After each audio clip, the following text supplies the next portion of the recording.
விடுவிடுவெனவே வாலிப மனது விண்வெளி விண்வெளி ஏறும்.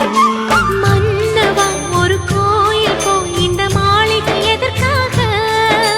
தேவியே என் ஜீவனே இந்த ஆலயம் உனக்காக. வானில் ஒரு புயல் மழை வந்தால் அழகே என்னை எங்கனம் காப்பாய். கண்ணே உன்னை என் கண்ணில் வைத்து இமைகள் எனும் கதவுகள் அடைப்பேன். சத்தியமாகுமா? நான் சத்தியம் செய்யவா?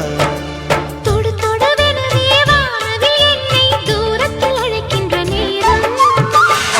Uva, uva, uva, uva, uva, uva, uva, uva, uva.